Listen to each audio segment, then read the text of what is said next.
Question number 7 यहाँ पे हमें जर्नल एंट्री करनी है रियलाइजेशन एक्सपेंसेस के रिगार्डिंग, जिसमें फर्स्ट हमको दिया हुआ है कि रियलाइजेशन एक्सपेंसेस जो था 2500 का वो पे किया गया है।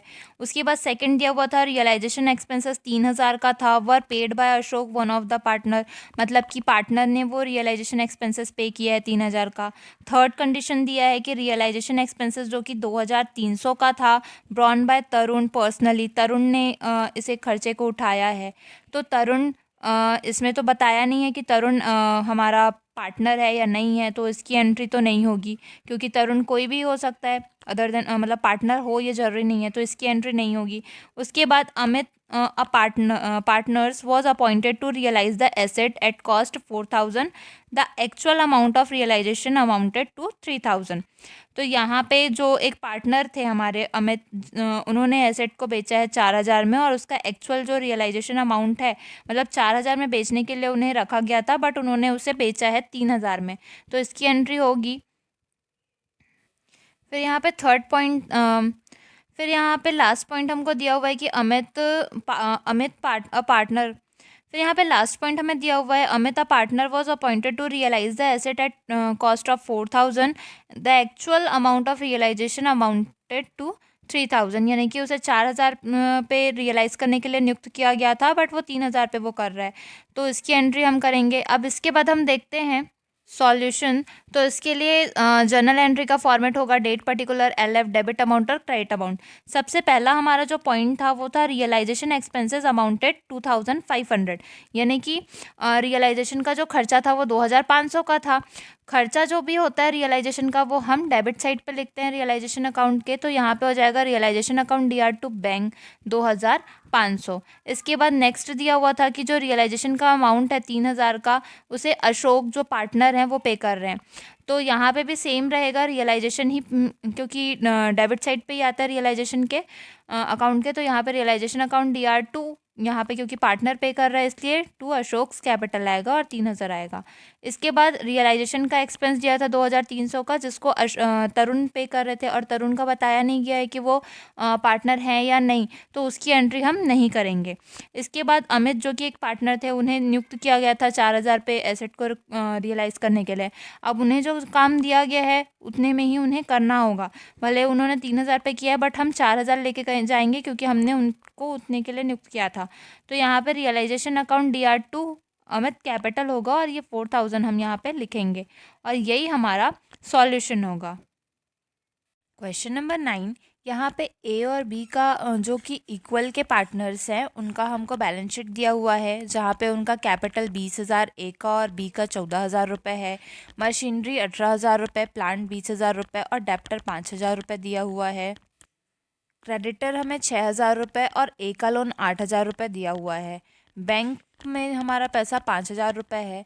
इसके बाद दिया हुआ है कि वो अपने फर्म को डिसॉल्व करने का डिसाइड करते हैं, और जब वो एसेट रियलाइज़ करते हैं तो मशीनरी उनको 20% के मतलब जो बुक वैल्यू है उससे 20% कम पे बिकती है, और प्लांट 10% कम पर बिक रहा है बुक वैल्यू से, और डेप्टर से हमें सिर्फ 4,000 रुपये मिल रहे हैं।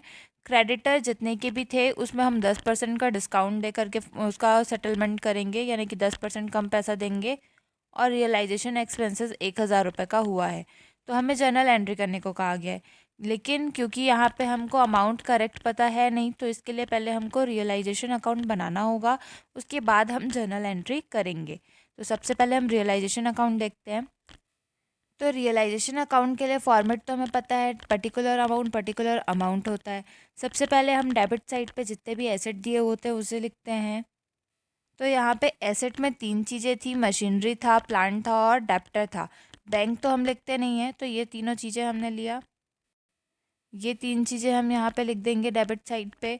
और जो लाइबिलिटीज़ होती है वो क्रेडिट साइड पे लिखी जाती है। तो लाइबिलिटी में सिर्फ एक चीज़ था, क्रेडिटर था 6,000 का। बैंक लोन को तो अपन बेच नहीं सकते, तो इसलिए इसे नहीं लिखा जाएगा, सिर्फ क्रेडिटर लिखा जाएगा। तो हमने यहाँ पे क्रेडिटर 6,000 का लिखा। अब क्रेडिटर का जो पेमेंट यानी लाइबिलिटी का जो पेमेंट होगा वो डेबिट साइड होगा, और जो एसेट को हम बेचेंगे वो क्रेडिट साइड पे। तो सबसे पहले हम लोग देख लेते हैं, यहाँ पे हमको बोला गया था कि मशीन को हम जो है बेच रहे हैं 20% कम पे, जो बुक वैल्यू है उससे। तो यहाँ पे मशीन का जो बुक वैल्यू था वो 18,000 का था। 18,000 का हम 20% निकालेंगे तो 20/100 करेंगे, इससे हमारा आ जाएगा 20% 3,600। 18,000 में से 3,600 माइनस करेंगे तो 14,400 आएगा, जो हमारा वैल्यू होगा मशीन का जिस पे हमने मशीन बेचा है। तो हमने यहाँ पे मशीन पे 14,400 लिखा। इसके बाद प्लांट का दिया हुआ था कि वो 10% कम पे इशू हो रहा है, और प्लांट का अमाउंट था 20,000। 20,000 का 10% निकालेंगे तो 2,000 आएगा। 20,000 में से 2,000 माइनस करेंगे तो 18,000 आएगा। तो हमने वो 18,000 यहाँ लिख दिया। इसके बाद डेप्टर को हमने 4,000 पे किया है कहा है, तो 4,000 लिखेंगे डेप्टर में। तो हमने यहाँ पे 4,000 लिखा, फिर इन तीनों को जोड़ेंगे तो ये 36,400 बाहर आ जाएगा। इसके बाद क्रेडिटर के लिए कहा गया था कि creditor were paid at 10% discount. 10% discount पे हम पे कर रहे हैं। 6,000 क्रेडिटर का वैल्यू था। 6,000 का 10% 600 रुपये होगा, और 6,000 में से 600 माइनस करेंगे तो 5,400 आएगा। तो यहाँ पे हमने क्रेडिटर में 5,400 लिखा, टू बैंक करके उसको पे किया। उसके बाद एक्सपेंसेस 1,000 रुपये दिया था। इन सब का टोटल करेंगे तो आएगा 49,400। इस 49,400 में से 6,000 और 36,400 माइनस करेंगे तो 7,000 रुपये आएगा। क्योंकि ए और बी दोनों बराबर के पार्टनर थे तो 7,000 डिवाइड बाय हम 2 कर सकते हैं, दो पार्टनर हैं इसलिए। तो यहाँ पे आ जाएगा 3,500, जो कि दोनों का लॉस है क्योंकि ये क्रेडिट साइड पे आया है। तो अब हम जर्नल एंट्री करेंगे। जर्नल एंट्री के लिए फॉर्मेट होता है date, particular, LF, debit amount और क्रेडिट अमाउंट का।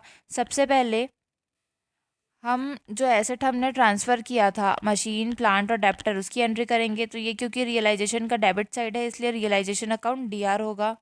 तो हमने यहाँ पे किया realisation account DR to machine, to plant, to debtor. Machine के में हमने लिखा 18,000 रुपये, प्लांट के में 20,000 और डेप्टर के में 5,000। तीनों को जोड़ करके 43,000 यहाँ पे हमने रियलाइजेशन में लिखा। इसके बाद सेम ऐसे ही क्रेडिटर का, तो क्रेडिटर क्योंकि ये रियलाइजेशन अकाउंट के क्रेडिट साइड पे लिखा हुआ है इसलिए रियलाइजेशन जो है वो क्रेडिट होगा। तो यहाँ पे एंट्री हो जाएगा हमारा creditor account DR to realisation, और अमाउंट आएगा 6,000 रुपये। इसके बाद हम पेमेंट की एंट्री करेंगे। अब जब हमने पे किया तो ये मशीनरी का पूरा जो पे हमने किया 36,400, वो रियलाइजेशन के क्रेडिट साइड पे आया है, और ये बैंक करके लिखा जाता है, बाय बैंक। तो यहाँ पे रियलाइजेशन तो क्रेडिट होगा और बैंक जो है वो डेबिट। तो यहाँ पे वही किया गया है, bank account DR to realisation और 36,400। सेम वैसे ही क्रेडिटर का पेमेंट का किया गया है, तो वो क्योंकि रियलाइजेशन अकाउंट के DR साइड पे आएगा इसलिए realisation account DR to bank लिखा गया है और 5,400 लिखा है। उसके बाद एक्सपेंसेस का भी सेम एंट्री हमने किया हुआ था डेबिट साइड पे, इसलिए realisation account DR to bank लिखा गया है और एक्सपेंसेस पे किया गया है 1,000 का। इसके बाद लॉस की एंट्री हमने किया है, तो जो लॉस है वो भी इधर क्रेडिट साइड पे आया है रियलाइजेशन के, इसलिए रियलाइजेशन अकाउंट क्रेडिट होगा और ए और बी का अकाउंट डेबिट होगा। वही यहाँ पे किया भी गया है कि A account, A capital DR, B capital DR to realisation, और 3,500 दोनों के में आएगा, और टोटल करके रियलाइजेशन में 7,000।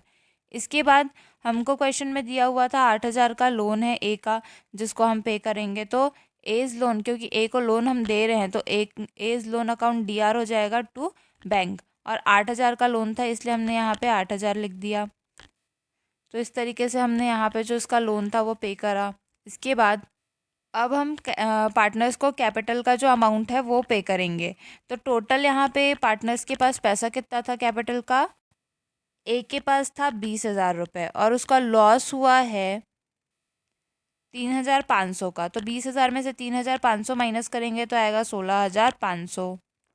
वैसे ही बी का था 14,000 का कैपिटल, लॉस उसको हुआ है 3,500 का, तो 14,000 में से 3,500 माइनस करेंगे तो 10,500 आएगा बी के कैपिटल में। और क्योंकि उनको हम पैसा दे रहे हैं इसलिए S capital DR, B's capital DR to bank होगा, और यही हमारा सॉल्यूशन होगा।